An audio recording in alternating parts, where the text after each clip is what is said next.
All right, everybody, what's going on? Good morning. Happy Sunday. We got some more right tackles to get to here today. We're going to be powering through day 3.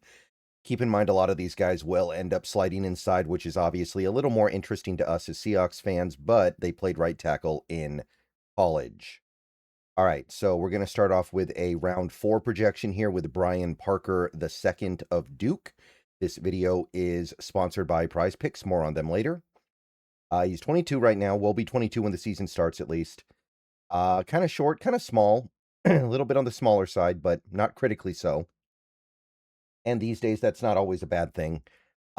Pretty short arms, not even 33 inches, so right away we have a little bit of a concern. Tested pretty well, but not great or anything like that, especially because he is a smaller guy. You'd want to see a little bit better. Big boards, pretty much all 4th round fare. He looks like a 4th round pick all the way. He's had 2 good years on PFF, although he was kind of leaky in pass pro last year. The previous year, he was great. So, a little bit of a mixed bag there, but there's reason to believe he was, at the very least, a very good player at Duke. So, the positives with Brian Parker II, he understands zone. He understands landmarks. He understands locations. He understands timing. He did a lot of that stuff at Duke, and he has a good grasp of it. His punches hit with force. He's got good, firm punches, and they do a good job stopping momentum. Grip strength allows him to sustain without holding. So he's able to kind of get in there, win the rep, and then keep the win. And he maintains body control while going through his reps as well. So he doesn't get too out of balance. He doesn't scramble trying to catch up. He just kind of keeps on an even keel.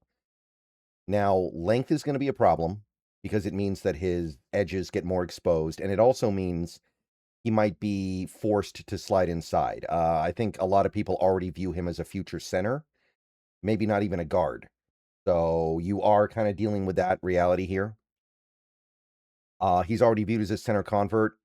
He doesn't have a great anchor. Bull rushes will eat him up a little bit. Lack of size. Although if he ends up at center, his size is more or less fine. I don't think the size is going to be a big problem at center. He didn't test all that well, so it's not like you're getting a great athlete in the trade-off for somebody who's a little bit smaller. And he lunges into contact a little bit. That is the one area where he does lose balance a little bit. He maintains body control up until the point where he starts making contact. So not super exciting.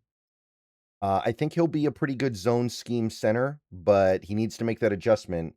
And there's not much of a fallback from that point if he can't make it there. So late 4th rounder is okay. I don't mind that too much. Keegan Trost of Missouri's our next guy here, a 25-year-old player by the time the season starts, so an older guy. That's not great. He is also kind of small, 311 pounds, 6'5", and he's also got pretty short arms.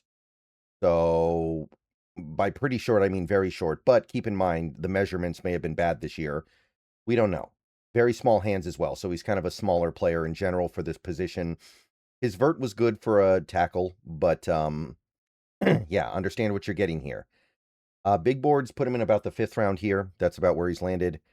PFF loved him last year, gave him a 92, only allowed 7 total pressures as a tackle, which is very strong. So his play last year was great. Do you like sports? If you do, then the best way to make them even better and more exciting is using Prize Picks, where it always feels good to be right. Prize Picks makes daily fantasy simple. Just pick more or less on your favorite players' projections and build lineups with a few taps. Whatever sport you're into, Prize Picks gives you a fun way to stay locked in while you're watching. I've had a great time using Prize Picks so far. It makes this daily fantasy thing so easy and fun, and it even makes watching the games way more exciting.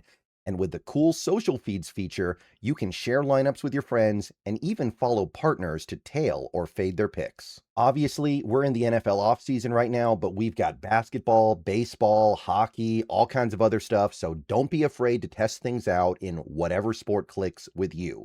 You can even pick multiple sports in the same lineup and sweat everything at once. And don't forget about team picks, where you can pick winners, spreads, and totals on any major game. So, Download Prize Picks, America's #1 sports app. And don't forget, code HMA, that is HMA, gives you $50 in lineups after you play your first $5 lineup. Prize Picks. It's good to be right. And remember, always gamble responsibly. All right, so the good things with Trost, he's flexible across different schemes because he's got pretty good strength and he's a pretty good athlete. So if you get him, you're getting a guy that will fit in adequately well in most areas. So power, gap, zone, whatever it is, he can do it all fairly well. He's also pretty good in space. He's not a stellar athlete, but he's a pretty good one, and he has a good comfortability with playing in space. He's not very big, but he's built really well. He's pretty stout. He's pretty well constructed for offensive line play. He uses punches effectively to win engagements. He punches really well. And he has good grip. So the sustain on blocks is there. Now, he's not great at moving laterally. His lateral movement skills are lacking a little bit. His arm length is pretty much going to lock him into a slide to the inside. Even if they missed half an inch, it's still not good enough, probably. So this is probably a guard. And he's going to have to play with more leverage, especially if he slides inside. Because when you slide inside, you really have to play with good leverage. And his game is such that advanced pass rushers are going to kind of bamboozle him because of the way he uses his hands. So that's going to be an issue. And when he's in the run game, when he's run blocking, feels like he doesn't always hit the right angles. So he's definitely going to move inside because he has no length. And he's already 25. And he's got improvements that he needs to make. I don't know. This one's a little bit forgettable to me. I like the versatility, I guess, so I will go 5th round pick. Remember, this is not a great draft, but this strikes me as a guy who would be a 7th round pick in a typical draft. Just not a lot to be really excited about in my book. All right, next up and final for this video is Aamil Wagner of Notre Dame. Aamil Wagner of Notre Dame, 22.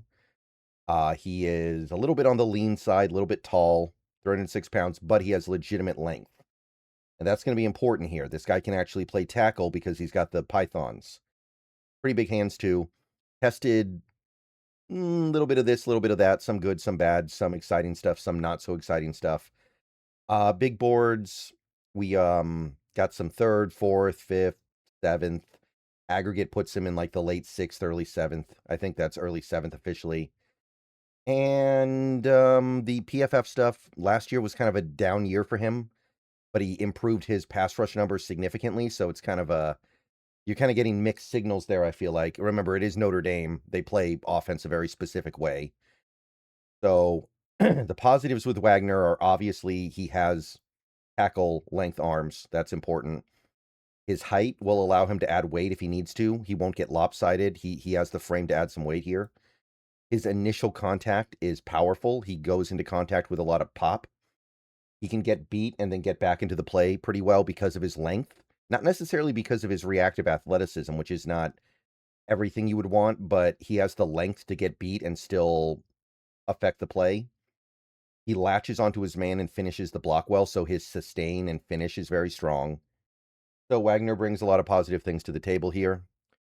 Now, he's another guy that needs to learn leverage, and I'm getting tired of saying this with every single guy, but they don't sink the hips sometimes, because in college they can get away with it, but at this level, you're going to have to, especially when you're not the strongest guy in the world.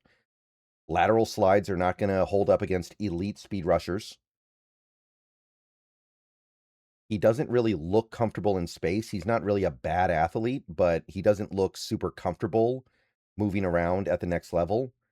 He kind of plays a little bit finesse too. There are times where it kind of feels like he isn't super into like absorbing power with an anchor.